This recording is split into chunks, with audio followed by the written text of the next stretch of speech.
তো আজকে আমরা আলোচনা করব মসজিদ নির্মাণ তথা আবাদের অর্থ কি, আমাদের ব্যাখ্যা কি, মসজিদ আবাদ এই শব্দের ব্যাখ্যা কি, এই সম্পর্কে আজকে আমরা আলোচনা করব ইনশাআল্লাহ। এক নম্বর আলোচনা যেটা আমরা গত সপ্তাহে করে ফেলেছি, এক নম্বর আলোচনা হলো মসজিদ নির্মাণ করা। আল্লাহ রাসূল সাল্লাল্লাহু আলাইহি ওয়াসাল্লাম বলছেন, তোমরা পাড়ায় পাড়ায় মসজিদ নির্মাণ করো, মহল্লায় মহল্লায় মসজিদ নির্মাণ করো। দুই নাম্বার ব্যাখ্যা, আজকে এই দুই নাম্বার আলোচনা আমরা করব ইনশাআল্লাহ। মসজিদ আবাদ, মসজিদ নির্মাণের দুই নাম্বার ব্যাখ্যা, দুই নাম্বার আলোচনা হলো মসজিদে সদা সর্বদাই উপস্থিত হওয়া। এটা হলো মসজিদ আবাদের দুই নাম্বার ব্যাখ্যা। আল্লাহ রাসূল সাল্লাল্লাহু আলাইহি ওয়াসাল্লাম বলেন, قال رسول الله صلى الله عليه وآله وسلم من غدا إلى المسجد أو راح। আল্লাহ রাসূল বলেন, যে ব্যক্তি সকাল সন্ধ্যায় মসজিদে উপস্থিত হয়, আ'আদাল্লাহু লাহু ফিল জান্নাতি নুজুলা, আল্লাহ তাআলা তার জন্য জান্নাতে মেহমানদারির ব্যবস্থা করে রেখেছে। সকাল বেলায় ফজরের নামাজে যে বান্দা উপস্থিত হয়, আবার দিনের শেষ বেলায় সন্ধ্যা বেলায় যে বান্দা নামাজে উপস্থিত হয়, আল্লাহ রাসূল বলেন ওই বান্দার জন্য আল্লাহ তাআলা জান্নাতে মেহমানদারির ব্যবস্থা করে রেখেছে। তাহলে আমরা পাইলাম মসজিদে আসার ফজিলত। আরেকটা ফজিলত শুনেন, আল্লাহ তাআলা ওই কাল কিয়ামতের ময়দানে পরিস্থিতি এত ভয়াবহ হবে, নবীরা পর্যন্ত নিজের চিন্তা নিয়ে বিভোর থাকবে, অস্থির থাকবে, ইয়া নাফসি বলবে। নবীরা পর্যন্ত চিন্তিত থাকবে, কোন ছায়া থাকবে না, একমাত্র আল্লাহর রহমতের ছায়া থাকবে। আল্লাহর নবী বলেন, ওই কঠিন মুহূর্তে 7 প্রকারের লোকেরা আল্লাহর রহমতের ছায়া পাবে। তার মধ্যে এক প্রকার হলো রাজুলুন কলবুহু মুআল্লিকুন বিল মাসাজিদ। আল্লাহর রাসূল বলেন, এক প্রকারের হলো ওই সমস্ত ব্যক্তিরা যাদের অন্তর সদা সর্বদাই মসজিদের সাথে লেগে থাকে, যাদের অন্তর সব সময় মসজিদে লেগে থাকে। আল্লাহ রাসূল বলেন, কাল কিয়ামতের সেই কঠিন ময়দানে এরা আল্লাহর সেই ছায়ার নিচে আশ্রয় পাবে। এবার বুঝেন, আপনি সেই ছায়ার নিচে আশ্রয় পেতে চান কি চান না? মুমিন তো ওই, প্রকৃত বুদ্ধিমান তো সেই যে কিনা এই সমস্ত ফজিলতের কথাগুলো শুনলো, নিজের মধ্যে আমলে বাস্তবায়নের চেষ্টা করলো। ভাই, যখন মালাকুল মাউত জানটা নিয়ে নিবে, তখন আর আমলের কোনো সুযোগ থাকবে না।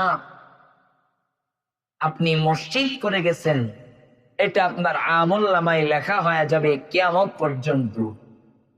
ওই কঠিন ময়দানে এক কথায় দুনিয়া থেকে আপনি যখন চলে যাবেন, তখন থেকে টাকার মুআমালা, টাকার লেনদেন চলবে না। লেনদেন চলবে কিন্তু টাকার লেনদেন চলবে না। এবার আপনি বুঝেন, সেই জায়গায় আপনি কিভাবে লেনদেন করবেন। এজন্য মসজিদের সাথে অন্তরটা লাগায় রাখতে হবে।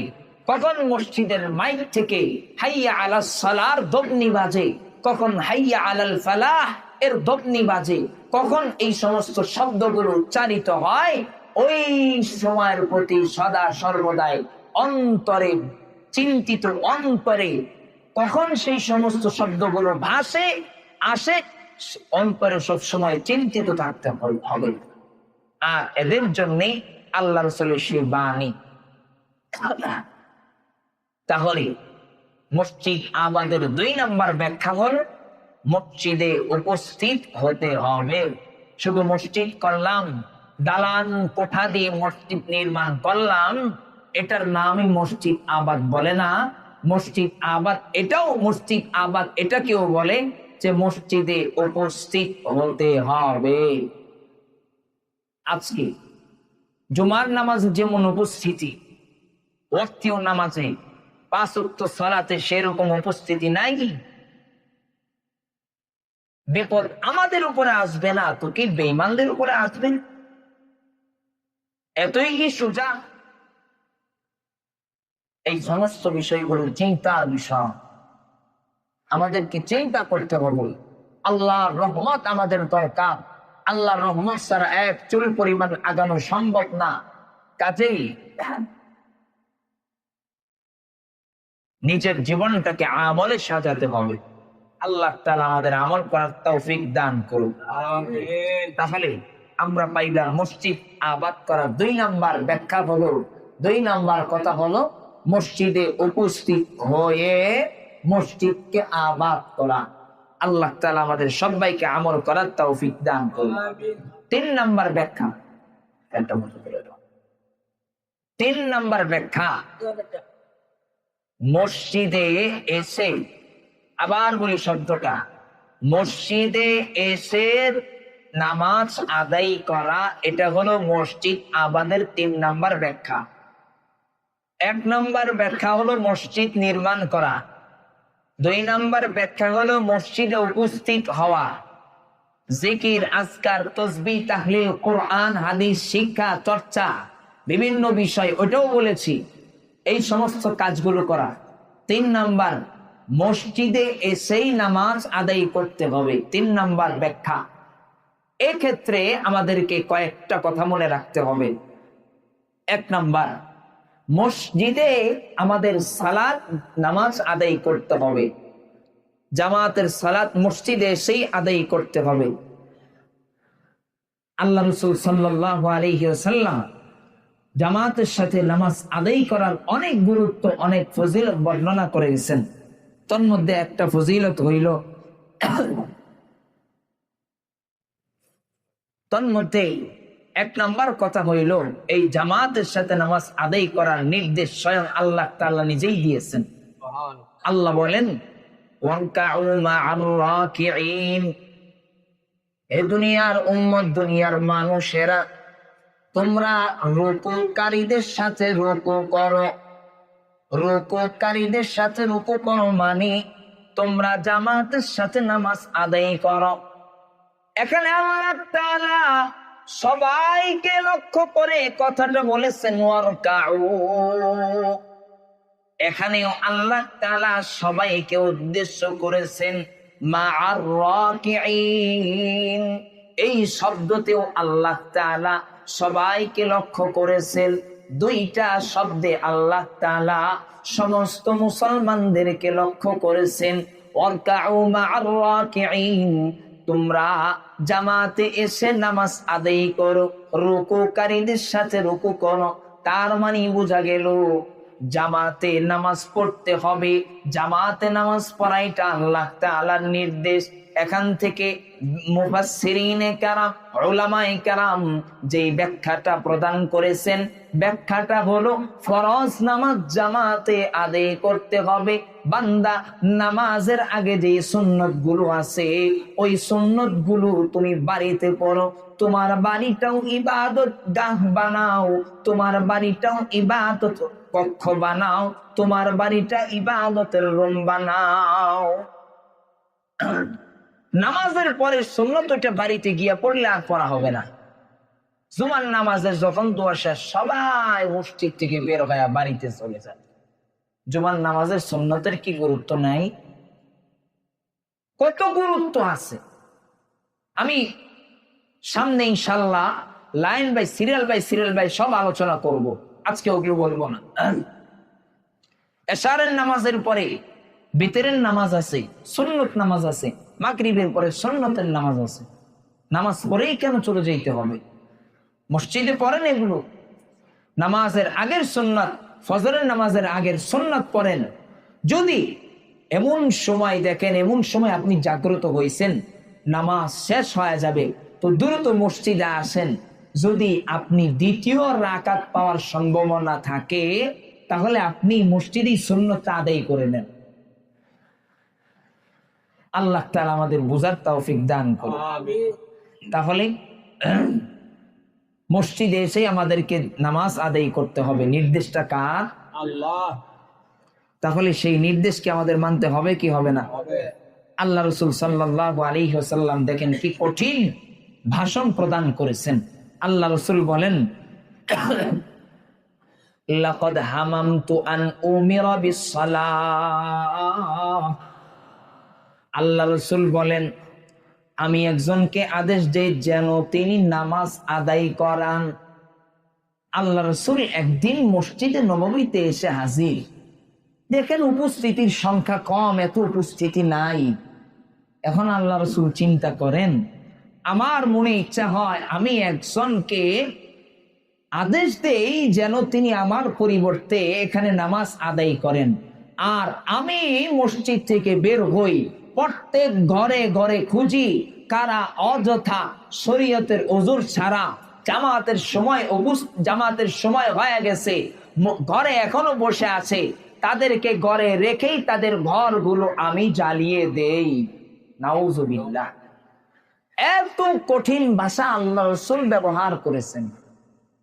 এবার বুঝেন কতটা কঠিন শব্দ। বলে জ্বালায়া দেই না কেন? বলে অনেক অসুস্থ ব্যক্তি আছে যারা হাঁটতে পারে না, অনেক মা বোনেরা আছে তাদের তো মসজিদে আসার অনুমতি নাই, একমাত্র তাদের কারণেই আমি তাদের ঘরগুলো আমি জ্বালায়া দেই নাই। এবার চিন্তা করেন, ঘরে বসে থাকবেন না মসজিদে আসবেন, সেটা সিদ্ধান্ত আপনার, বিবেচনা আপনি করবেন। আল্লাহ তাআলা আমাদের সবাইকে বোঝার তৌফিক দান করুন। এখন আসেন, মসজিদে আসার কি ফজিলত, মসজিদে আসলে কি লাভ? আল্লাহ রাসূল সাল্লাল্লাহু আলাইহি ওয়াসাল্লাম বলেন, তার আগে আরেকটা কথা, আমরা তো ইতিপূর্বে যেই বিষয়টা নিয়ে আলোচনা করলাম যে মসজিদে এসেই আমাদেরকে জামাত আদায় করতে হবে। এখন কথা হলো কোন মসজিদে আমরা আদায় করব, কোথায় আমরা আদায় করব? আল্লাহ রাসূল সাল্লাল্লাহু আলাইহি ওয়াসাল্লাম বলেন, লা তুশাদ্দুর রিহাল ইল্লা ইলা সালাসাতি মাসাজিদা, আল মাসজিদুল হারাম ওয়া মাসজিদি হাযা ওয়া মাসজিদুল আকসা। আল্লাহ রাসূল বলেন, তিন জায়গায় ব্যতীত সফর করার কোনো অনুমতি নাই। আবার শুনেন, তিনটা জায়গা ব্যতীত সফর করার কোনো অনুমতি নাই, ভ্রমণ করার কোনো অনুমতি নাই। অর্থাৎ তিনটা জায়গাতেই আপনারা সফর করতে পারবেন, ভ্রমণ করতে পারবেন। এক নাম্বার জায়গা হলো মসজিদে হারাম, দুই নাম্বার জায়গা হলো মসজিদি অর্থাৎ মসজিদে নববী, তিন নাম্বার মসজিদে আকসা। এই মসজিদে আকসা, এই তিন জায়গা ব্যতীত ভিন্ন কোন জায়গায় সফর করার অনুমতি নাই। মানি হইল এই তিন জায়গায় নামাজ আদায় করার বিশেষ ফজিলত রয়েছে। অতএব তোমরা সেই অতিরিক্ত ফজিলত লাভের আশায় এই তিনটা মসজিদে সফর করো, ভ্রমণ করো। অন্য কোথাও গিয়ে নামাজ আদায় করার, সফর করে ভিন্ন মসজিদে নামাজ আদায় করার কোনো বৈধতা নাই। আপনার বাড়ি এখানে, আপনি যাইবেন সেই জায়গায়, অনুমতি নাই, অতিরিক্ত সওয়াব কিচ্ছু আসবে না। আল্লাহ রাসূল বলেন, মসজিদকে আবাদ রাখতে হলে তোমাকে তোমার পাড়া মহল্লায় সেই মসজিদেই আসতে হবে, অন্য কোথাও অন্য কোথাও যাওয়ার সুযোগ নাই। এখন তুমি তোমার বাড়ি এই জায়গায়, আপনার বাড়ি এখানে, আপনি গেছেন ওই জায়গায়, খবরদার সেটা করা যাবে না। আপনার এই জায়গায় যেই সওয়াব ওই জায়গায় তার থেকে বেশি হবে এটা আশা করেন না। আপনার এখানেই আসতে হবে, কি সমস্যা আপনার এখানে আসলে? বলে অমুক সমস্যা, তমুক সমস্যা। আসলে কোনো সমস্যা না, সমস্যাগুলো নিজের ভিতরে সমস্যা।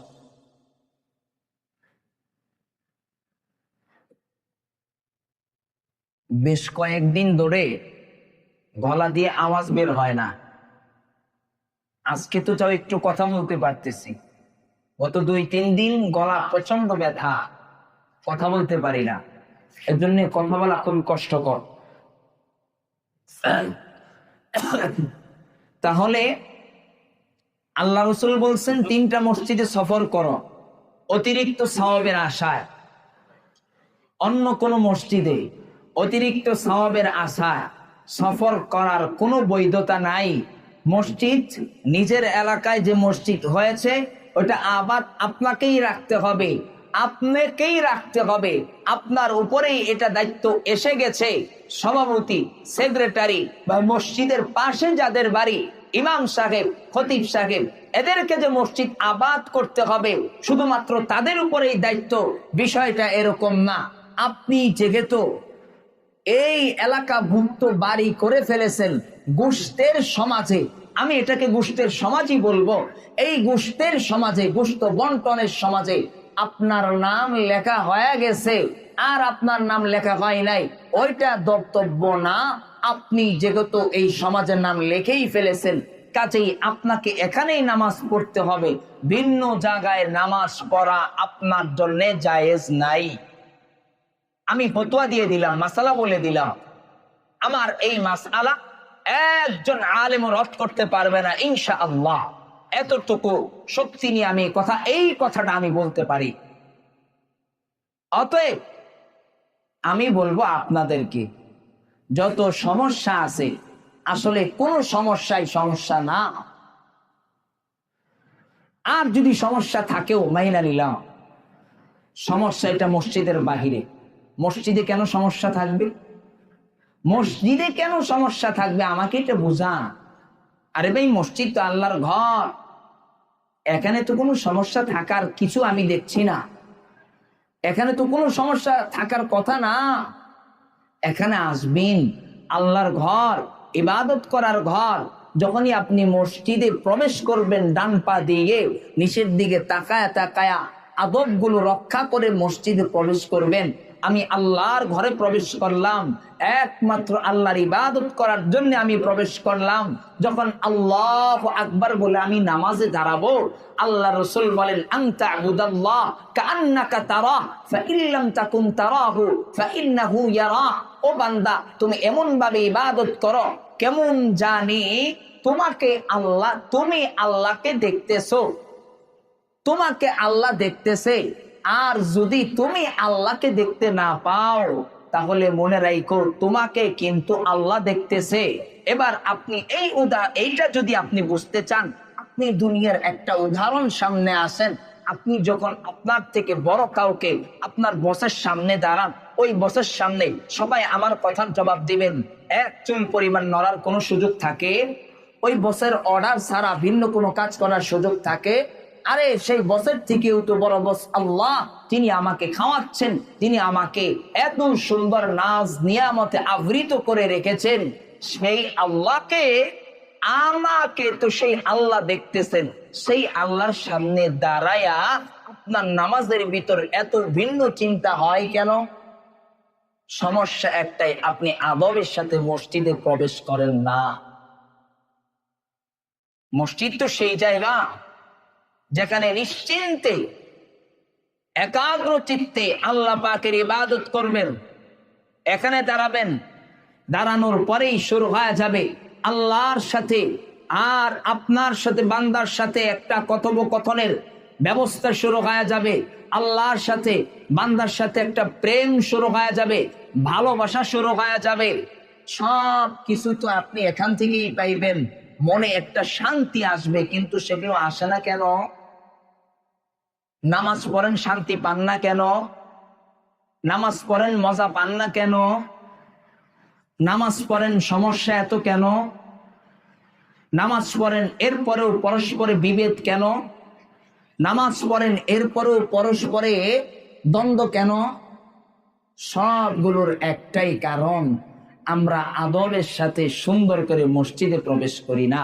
মসজিদে প্রবেশ করি, আমার পাশে কে বসে আছে, কালা না ধলা, খারাপ না ভালা, তার সাথে আমার কিসের সম্পর্ক, ভালো সম্পর্ক না খারাপ সম্পর্ক, এই সমস্ত চিন্তা ভাবনা যখন আমি করি তখনই আর নামাজে আমার মনোযোগ থাকে না।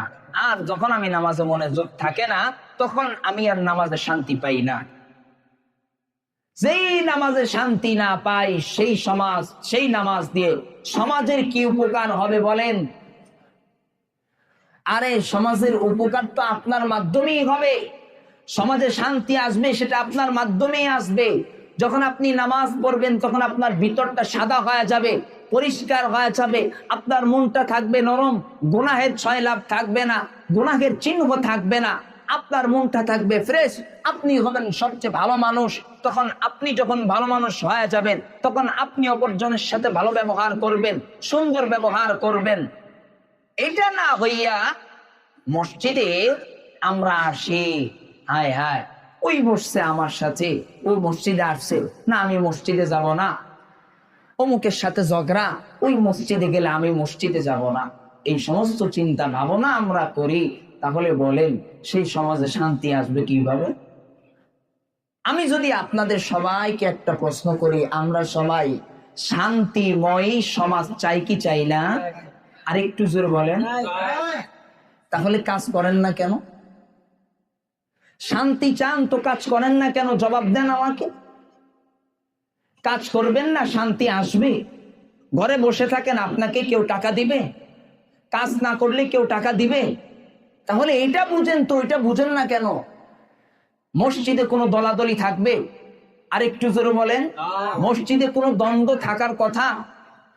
আশ্চর্য বিষয় হলো কিছু মানুষ তো এমনও কথা বলে, মসজিদে টাকা না দিয়ে মাজারে টাকা দিব, নাউজুবিল্লাহ বলেন। আমাকে আবার ওই দলের লোক ভাইবেন না আমি মাজার বিরোধী। আজকে 16 মাস, এখানে 16 মাসে কতগুলো জমা গেছে, মাজারের বিরুদ্ধে কোনোদিন বলেছি? আওয়াজ করেন না, বলেছি কোনোদিন? মাজারে যেতে কাউকে নিষেধ করেছি? ওলি আল্লাহদের মাজার কবর জিয়ারত করবেন, তাদের ফয়েজ বরকত হাসিল করবেন, সেটা সমস্যা নাই। কিন্তু মসজিদ নির্মাণ এটা আল্লাহর নির্দেশ। আপনি মসজিদে টাকা দিবেন না দিবেন সেটা আপনার ব্যাপার, কিন্তু এই কথা আপনি বলতে পারেন না আমি মসজিদে টাকা দিব না, মাজারে টাকা দিব, ওই কথা আপনি বলতে পারেন না। আপনি এই কথা যিনি বলেছেন আমি জানি না কে বলেছেন, তওবা করেন, তওবা করেন, নচেত শাস্তি আসবে একদিন, বুঝবেন কি অবস্থা হয়। এই সমস্ত কথাগুলো কেউ বলবেন না। টাকা দিবেন না দিবেন সেটা ভিন্ন বিষয়, টাকা দিবেন না দিবেন সেটা ভিন্ন বিষয়। কোথায় টাকা দিবেন? আপনার টাকা আপনি দিবেন। আপনার উপরে যদি আল্লাহর রহমত থাকে তবে মসজিদে ভালো কাজে আপনি টাকা ব্যয় করবেন। আর যদি আপনার উপর আল্লাহর রহমত না থাকে তাহলে আপনি খারাপ কাজে টাকা ব্যয় করবেন। মসজিদ ভালো জায়গা, এখানে আপনার টাকা গ্রহণ হবে না। আপনি যদি ভালো হন, আল্লাহর উপরে আপনার খাস রহমত থাকে, তবে আপনি টাকা মসজিদে দিতে পারবেন, নচেত দিতে পারবেন না, সেটা ভিন্ন মাসালা। কিন্তু এই কথা আপনি বলতে পারেন না।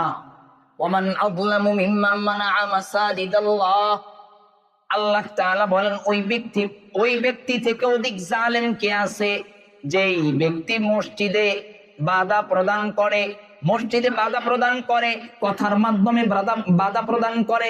আমি শুনেছি অনেক ভাইকে বলে এই মসজিদে যায় না, বলে কি সমস্যা, অমুক সমস্যা তমুক সমস্যা, আছে না নাই? অনেক মানুষ আমাকে এই কথা বলছে। কেন এই কথা বলেন ভাই? কেন এই কথা বলেন? মসজিদ কি আপনার কোনো কিছু? এখানে কেউ দাবি করেছে এই মসজিদে তুমি আসতে পারবে না? জিজ্ঞান আপনাদের সামনে কর্তৃপক্ষ উপস্থিত, কাউকে নিষেধ করেছে? তা আপনি কেন মসজিদে আসেন না?